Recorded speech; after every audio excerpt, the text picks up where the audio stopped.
morning. How are you? It's Friday, just another date for us cabin hostages. It's hot as hell today. I think that at least it's cooler than it would be if I were standing on Mercury, the planet closest to the sun, and but not as chilly as if I was on Mars, presuming that the distance from the sun makes a difference. In terms of Afghanistan, America is having trouble identifying the difference between the Taliban and ISIS and their enemies. And ISIS, as you know, decided to blow up one of its own, costing the lives of Americans and Afghans, and I don't know who else, but certainly that was the primary group. And Americans everywhere have 100 reasons to question what we could do and what we should do and how this should have been avoided and everything else. I do think the most important thing it shows us is that things have not changed in 20 years in Afghanistan, and they're not likely to change. And Biden has got that 100% right, and 2/3 of our nation want to leave that place for that same good reason. The question, of course, will this delay us completing what we have to do by the 31st? And I'm sure that the distrust level is high for whatever cooperation we have with Taliban. And they'll be looking to see if we're trying to cheat in some way or other. And we'll be looking to make only those incremental moves that can be tolerated. Because what would be worse than somebody blowing up that airfield? Nobody's leaving then. And it's a long walk to the borders for anybody. The people who look at Biden and question whether he has the strength on the specific question of the ISIS terrorist attack. He said, "We will not forgive. We will not forget. We will hunt you down and make you pay." That's not what a weak president says. That's what a Teddy Roosevelt says. That's what a Franklin Roosevelt says. That is the kind of president we want and we need. That's the kind of president that Truman described as the buck stops here. And Biden himself says the buck stops here. And unlike former presidents of recent vintage from the Republican Party, he tells it like it is. He tells us what's going on. He has people from his administration briefing us.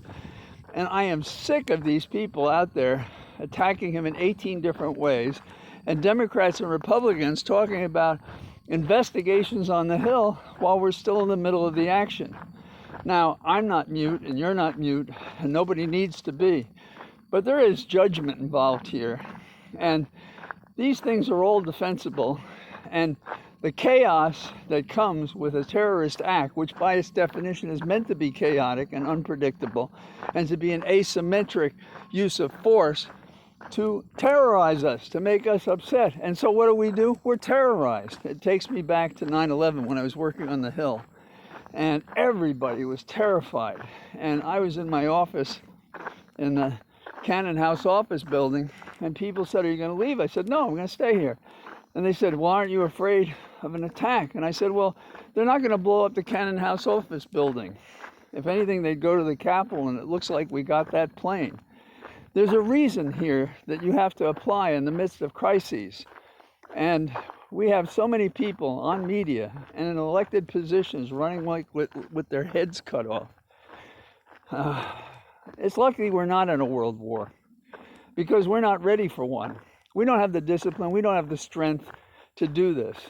I have been encouraged by the military in every way, including the sacrifice that those persons in our services suffered only a day ago.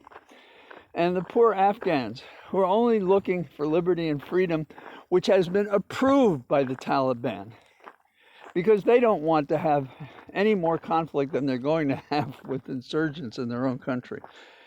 So that's my thinking about that. I wonder how many people know what ISIS is. It's just a buzzword for them.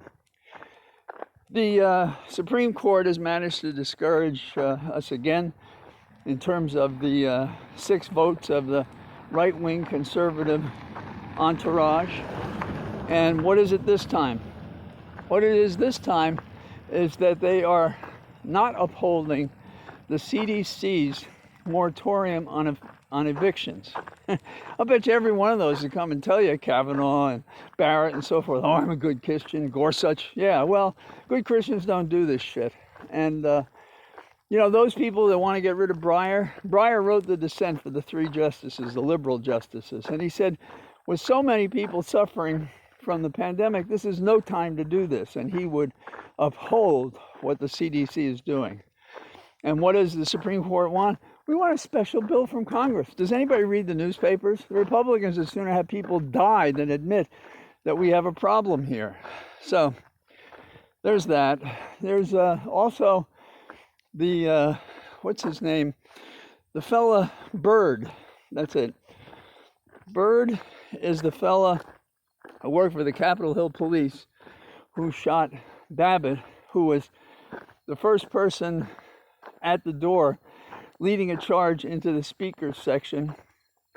And he basically defended 80 or 100 members of Congress by shooting, not being sure that it would be effective. And it was. And he said he had to make a decision. And it's the only shooting, which is quite amazing, actually. The only shooting by any officer on January the 6th. And frankly, more would have been justified, I believe. But they fought so hard at the risk of their own well-being that there was only one shot fired, and she was wounded, but fatally.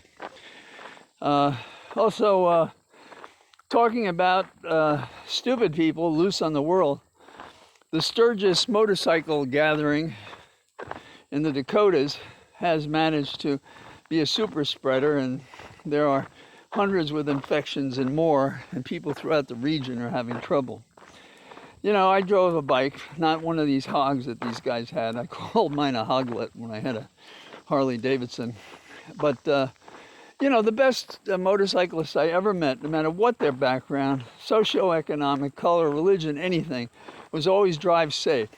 500,000 of these morons went someplace and they didn't drive safe at all. They didn't care about anybody else. They were just thugs. And some of them were arrested for seeking out underage girls to have sex with. Good, I'm glad they're arrested. Probably more should have been arrested. Anyhow, it's just a sign of old age. I'm becoming more like a prosecutor than the defense attorney I spend my time doing. Anyhow, get out, be careful of the heat if it's hot where you are, and I'll talk to you tomorrow. Bye-bye.